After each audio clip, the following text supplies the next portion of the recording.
Ibu, saudara-saudari terkasih, perkenalkan saya Yenti. Saya ingin bersaksi tentang pengalaman iman saya bersama dengan Tuhan. Bagi saya, Tuhan adalah satu-satunya kunci saya untuk bisa hidup dan kuat sampai hari ini. Hidup yang saya maksud adalah memiliki kegunaan, punya nilai, hidup yang memiliki suatu tujuan, hidup yang tidak sia-sia, hidup yang mempunyai satu tanggung jawab, yaitu untuk kemuliaan nama Tuhan, menjadi berkat dan berbuah. Saya mengenal Tuhan itu adalah pribadi yang hidup, pribadi yang nyata, pribadi yang dimana kita sebagai manusia sangat membutuhkannya dan dapat mengandalkannya. Kenyataannya memang tidak akan pernah kita temukan pada manusia, hanya ada pada Tuhan. Bersama Tuhan saya bisa melakukan segala sesuatu dengan baik dan benar.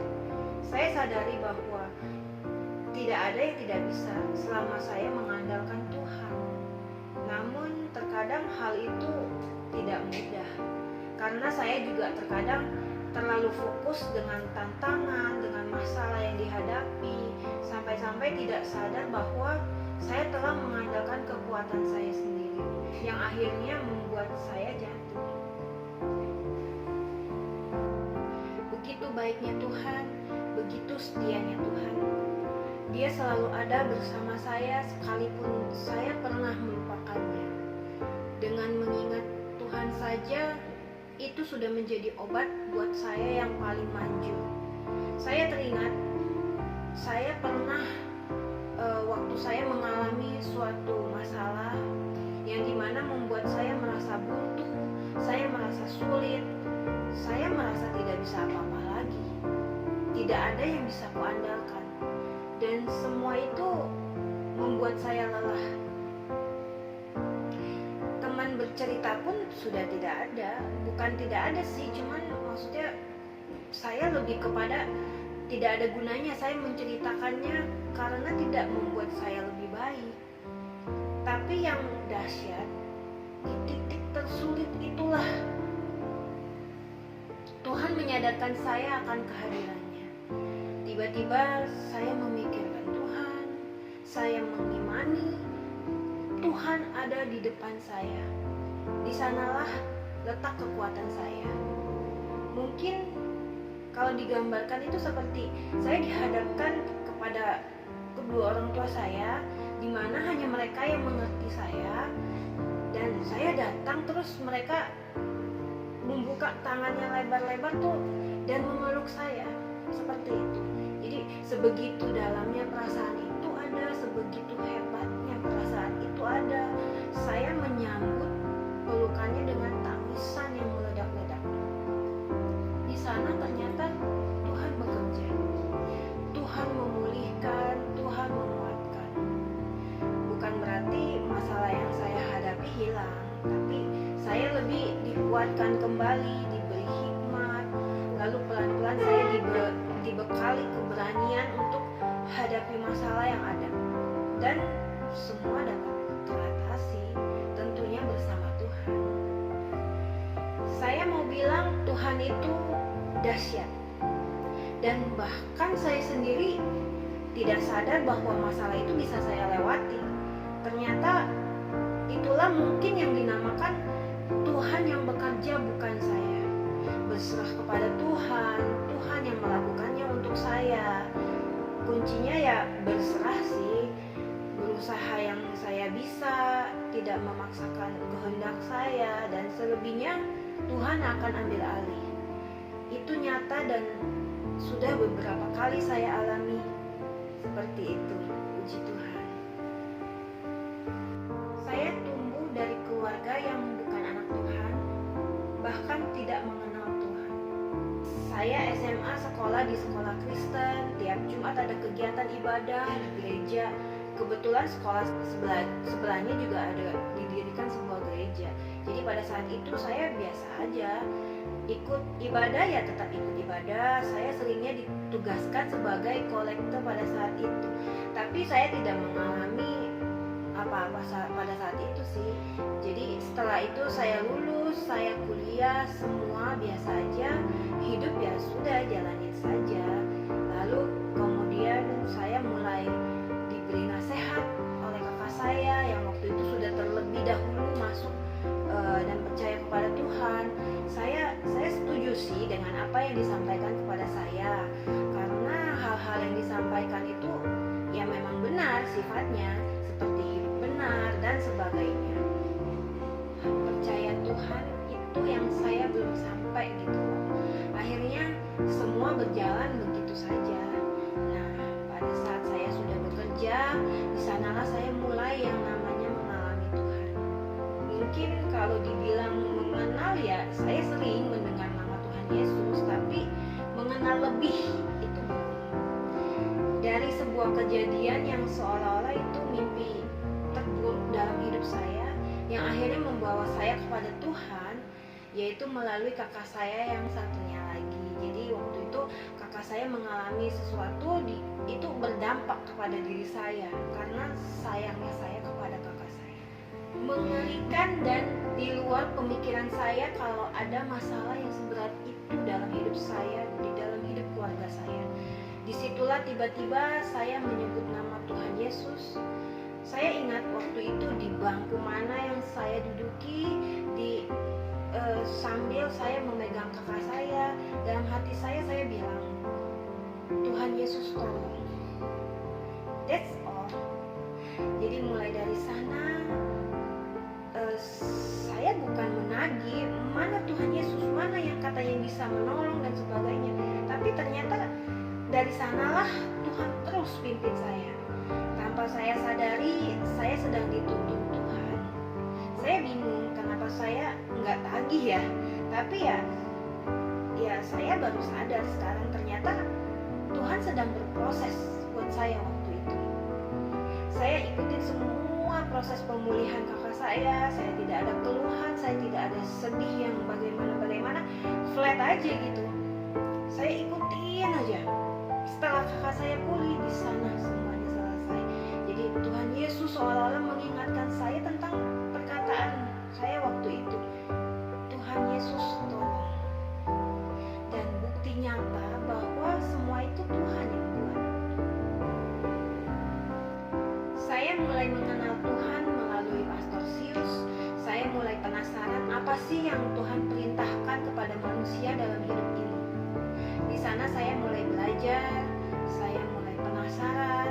Saya sempat membaca satu buku atau apa gitu, saya lupa. Tapi yang saya ingat di situ ada petunjuk tugas atau ciri seorang anak Tuhan adalah berdoa, rajin ibadah, memberikan diri untuk dibaptis dan bersaksi. Lalu saya checklist diri saya. Berdoa sudah, ke gereja sudah. Lalu apa? Oh, dibaptis. Lalu saya beri diri saya untuk dibaptis. Kemudian saya rutin datang beribadah tanpa bersungut-sungut, bahkan dengan hati yang menggebu-gebu seperti ingin bertemu dengan seseorang yang spesial gitu.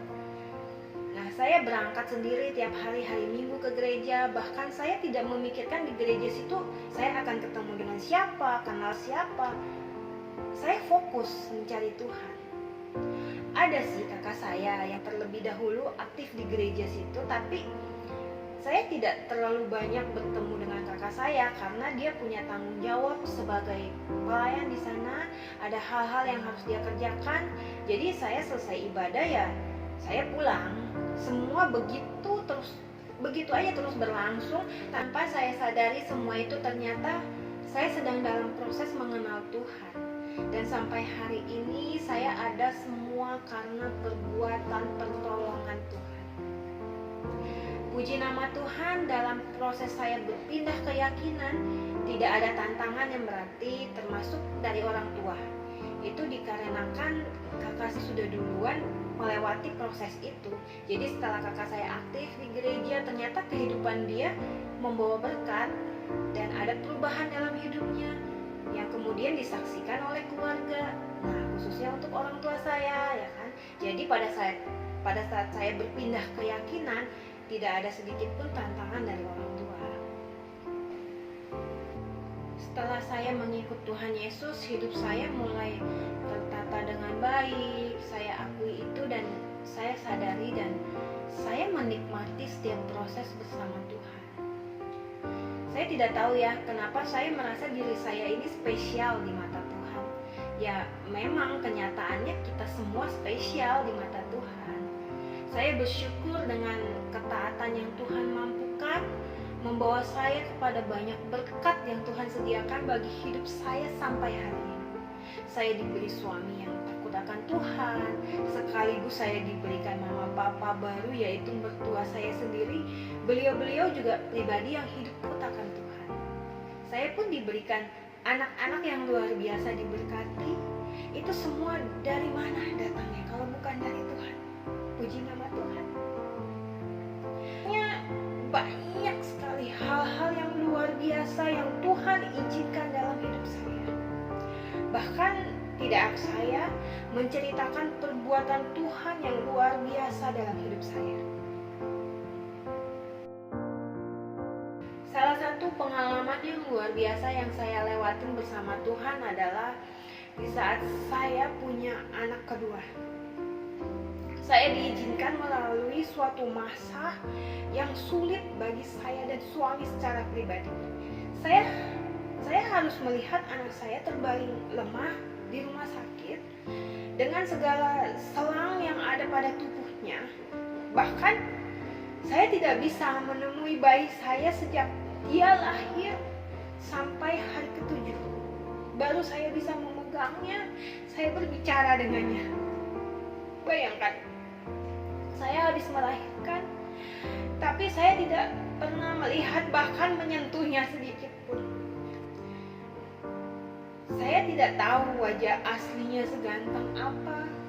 Saya cuma tahu dia laki-laki. Itu suatu pengalaman yang dahsyat bagi saya. Waktu itu saya ingat, saya seperti dikendalikan oleh Tuhan. Karena mungkin Tuhan tahu saya gak akan sanggup melewatinya. Tapi Tuhan ingin memakai saya untuk menjadi alatnya, sebagai saksinya melalui pengalaman tersebut.